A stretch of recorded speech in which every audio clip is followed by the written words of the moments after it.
کہ انسان اللہ رب العزت سے دعا بھی مانگے، یہ اعمال بھی کرے اور ان اعمال کو کر کے اللہ تعالی سے دعا بھی مانگے۔ اے اللہ میرے دل کو منور فرما دیجئے، میرے دل کو غذا پہنچا دیجئے، میری روح کو منور کر دیجئے۔ اور یہ چیز حدیث پاک سے ثابت ہے۔ نبی علیہ السلام جب فجر کی سنتیں ادا فرما کے مسجد میں تشریف لے جاتے تھے تو حدیث پاک میں ہے کہ راستے میں نبی علیہ السلام دعا مانگتے تھے، اللہم اجعل فی قلبی نورا وفی بصری نورا وفی سمعی نورا وفی وعن یمینی نورا وعن شمالی نورا ومن خلفی نورا ومن امامی نورا واجعل لی نورا، اللہ مجھے ہی نور بنا دے۔ اب یہ دیکھیے کتنی اہم بات ہے، ہم میں سے کتنوں کا معمول ہے اس دعا کو پڑھنا؟ اللہ ماشاء اللہ بہت کم لوگ ہوں گے جو باقاعدہ پڑھتے ہوں گے۔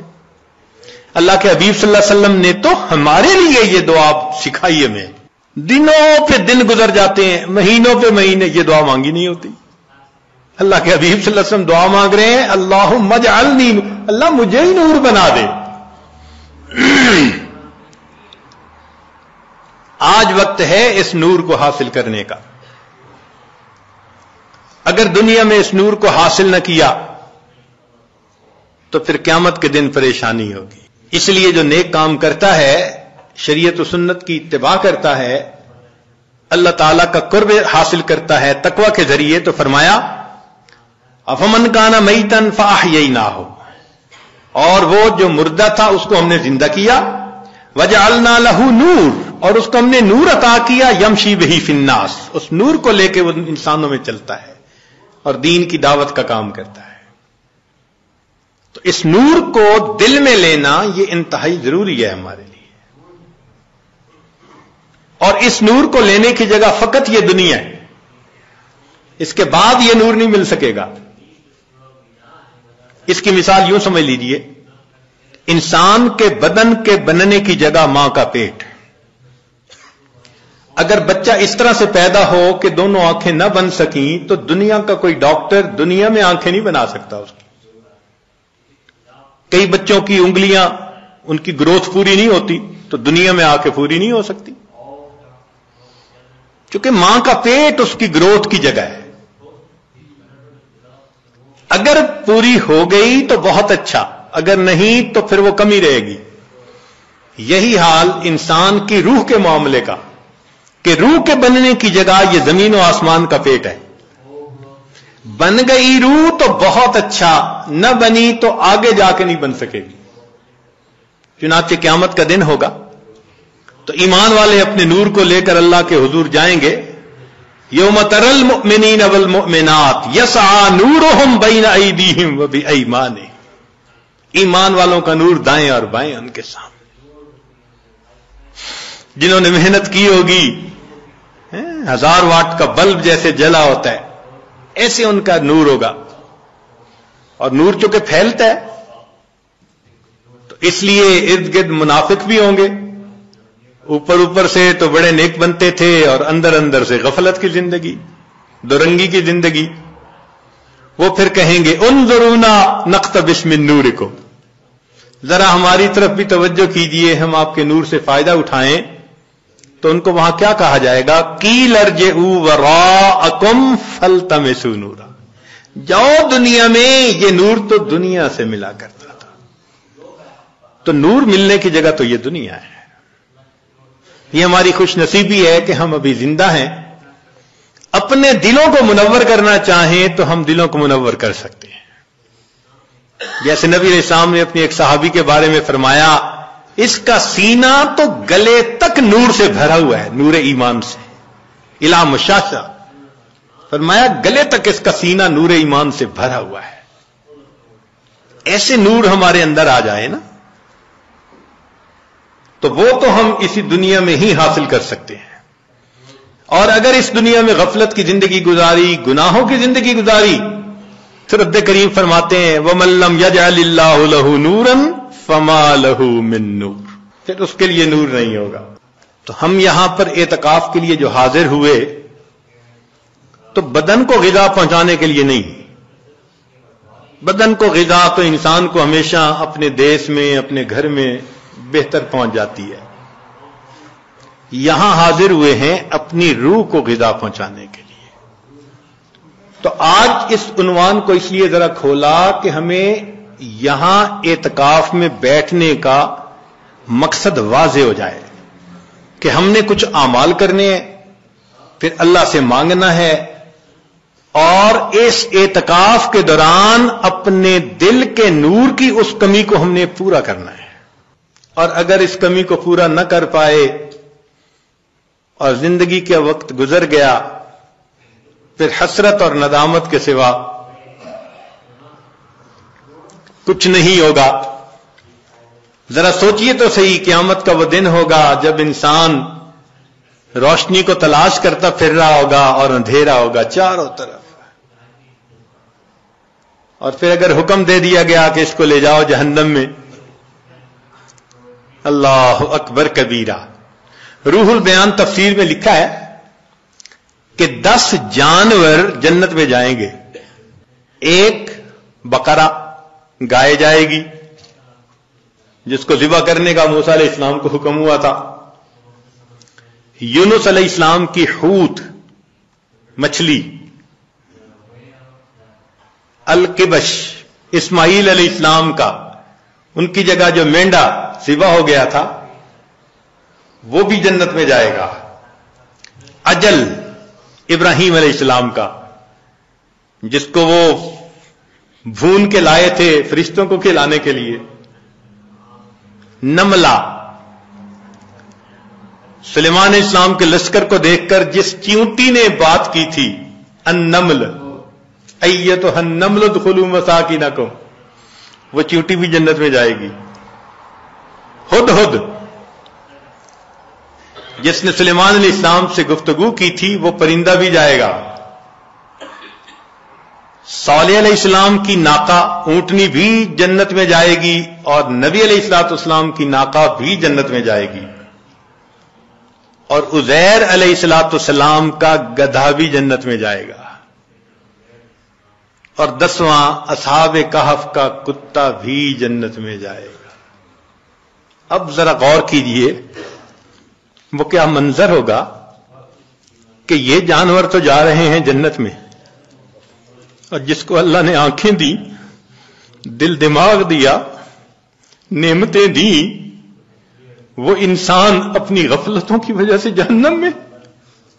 اگر اس وقت گدھے نے یہ کہہ دیا، اے انسان تو مجھے بے وقوف سمجھتا تھا نا، گالی بھی دینی ہوتی تھی کسی کو بے وقوفی کی تو گدھا کہتا تھا. آج وہ بے وقوف تو جا رہا ہے جنت میں، تو کہاں کا عقل مند نکل آیا کہ تو جہنم میں. ما جاءکم نذیر، ڈرانے والا نہیں آیا تھا. کہیں گے ڈرانے والا تو آیا تھا. لو کننا نسمع او نعقل ما کننا فی اصحاب السعیر، اگر ہم سنتے، ہماری عقل کی رتی ہوتی ہمارے پاس، تو ہم پھر جہنم میں نہ جاتے. اس کا مطلب یہ کہ ہم سنتے نہیں، سوچتے نہیں. اور گدھے کی بات تو ایک طرف رکھ دیں، اگر اصحاب کہف کے کتے نے اس وقت کہہ دیا کہ تم تو مجھے ذلت کی نظر سے دیکھتے تھے نا، اور میرا نام تو گالی تھا نا، اور میری حالت تو یہ تھی تم خشک ٹکڑا کھلاتے تھے، میں تمہارا در نہیں چھوڑتا تھا، اور تمہیں جو پروردگار روز نعمتیں کھلاتا تھا تمہیں اس کا در یاد نہیں آتا تھا. میں ایک روٹی کی خاطر تمہارے گھر کا ساری رات جاگ کے پہرا دیتا تھا، اور تم اپنے رب کی عبادت کے لیے رات کو 2 نفل پڑھ نہیں سکتے تھے. کتا جنت میں جا رہا ہوگا، اور یہ حضرت انسان غفلت کی زندگی گزارنے کے بعد جہنم میں جا رہا. چہ جائے کہ وہ وقت آئے جب انسان حسرت کرے اور اس کا علاج کوئی نہ ہو. ہمیں چاہیے کہ آج ہم اس کی حقیقت کو سمجھیں، اور جس طرح روح کو اپنے جسم کو غذا پہنچانے کے لیے فکر مند ہیں، ہم اپنی روح کو بھی غذا پہنچانے کے لیے فکر مند ہو جائیں. چنانچہ یہ 10 دن کا قیام یہ بہت فکر مند ہو کے گزارنے کی بات ہے. باتیں کرنے نہیں آئے, قصے کہانیاں کرنے نہیں آئے, حال احوال سننے نہیں آئے, بہت سنتے رہتے ہیں. ہاں اللہ کو منانے کے لیے آئے ہیں. جو گناہوں کے اثرات دل پر ہم آج تک لگا بیٹھے ان کو دھلوانے کے لیے آئے. تو اس کا طریقہ یہ ہے کہ جب اجتماعی عمل ہوں تو اس میں جڑیں, جب انفرادی عمل ہوں تو اپنے وقت پہ انفرادی عمل کریں, لیکن ہر بندے کو ایک فکر لگی ہوئی ہو. ایک ایک منٹ کو آپ کیش کروانے کی کوشش کریں. مسافر کی دعائیں بھی قبول ہوتی ہیں اور مسافر پر اللہ کی رحمت بھی ہوتی ہے. تو اعتکاف میں آنے والے مسافر بھی ہیں, اور جب ایک جگہ پر ہوں اور سب اللہ کے حضور متوجہ ہوں تو اللہ کی رحمتیں اور زیادہ متوجہ ہوتی ہیں. حدیث پاک میں ہے نا, من بلاد شتّا و قبائل شتّا, مختلف شہروں سے مختلف قبیلوں کے لوگ جب ایک جگہ آ کر اکٹھے ہوتے ہیں اللہ رب العزت کو یاد کرنے کے لیے, تو فرشتے اتنا اترتے ہیں کہ آسمان تک ان کا تانتا بند جاتا ہے. اور رب کریم اتنا خوش ہوتے ہیں ان سے کہ جب فرشتے واپس جاتے ہیں تو ان سے کارگزاری سنتے ہیں. تم نے میرے بندوں کو کس حال میں پایا. وہ تو جانتے ہیں مگر ان سے کہلوانا چاہتے ہیں, اور بالآخر فرماتے ہیں کہ اچھا ان کو کہہ دو کہ یہ بخشے بخشائے اپنے گھروں کو چلے جائیں, میں نے ان کے گناہوں کو ان کی نیکیوں میں تبدیل فرما. یا اللہ کچھ تو وہ بھی تھے راستہ گزرنے والے ویسے ہی کھڑے ہو گئے تھے. رب کریم اتنا خوش ہوتے ہیں کہ فرماتے ہیں اچھا ہم قوم لا یشقا جلیس, ایسے لوگ ہیں ان کے پاس بیٹھنے والا بدبخت نہیں ہوتا. تو جب پاس بیٹھنے والا بدبخت نہیں ہوتا تو جو خود اس قوم میں شامل ہوں وہ کیسے بدبخت ہو سکیں گے. اور ہمارے مشائخ نے لکھا کہ بدبخت وہ ہوتا ہے جو ایمان کے بغیر دنیا سے چلا جائے. تو یہ حدیث پاک اشارہ کر رہی ہے کہ ایسی محفلوں میں بیٹھنے والا بندہ بالآخر دنیا میں ایمان کی سلامتی کے ساتھ چلا جاتا ہے. تو ان محفلوں کی قدر کریں, فکر کریں. اپنے سیل فون کو یا تو سائلنٹ کر دیں یا بند ہی کر دیں 10 دن کے لیے. یہاں گھنٹی کی آواز نہ سنائی دے, بات کی آواز نہ سنائی دے. جب نہیں تھے یہ سیل فون دنیا کے کام کاروبار پھر بھی چلتے تھے. 10 دن کے لیے بند ہو جائے گا, کام کاروبار پھر بھی چلیں گے. نہ آسمان پہلے گرا تھا نہ اب گرے گا. تو اتنا اہم نہ اس کو بنائیں. اب اس کو ایک طرف کر کے تلاوت میں لگے ہوں, تسبیحات میں لگے ہوں, نمازوں میں لگے ہوں, دعا میں لگے ہوں, اجتماعی عمل میں, بس ان اعمال میں قرآن مجید کی تلاوت میں آپ لگے رہیں. اللہ تعالی ہم میں سے کسی کی عاجزی کو تو قبول فرما لیں گے نا. آخر اتنے لوگ جو ہیں کتنے ٹوٹے دلوں کے ساتھ یہاں پہنچے ہیں اور کتنے مجاہدوں کے ساتھ پہنچے ہیں. انتظام نہیں تھے, مشکل سے انتظام ہوا, چھٹیاں نہیں ملتی تھی, دعائیں مانگ مانگ کے چھٹیاں لی, کیسی کیسی کوشش کے بعد بالآخر یہاں پہنچے. اللہ تعالیٰ قدردان ہے, وہ یقیناً آنے کی قدر فرمائیں گے. تو ہم اپنے اس وقت میں اللہ تعالیٰ کی رحمت کو اپنی طرف متوجہ کریں. پروردگار عالم ہمارے گناہوں کو معاف فرمائے اور ہمارے اس 10 دن کو ہمارے لیے اپنے قرب کا ذریعہ بنائے. وآخر دعوانا ان الحمد للہ رب العالمین.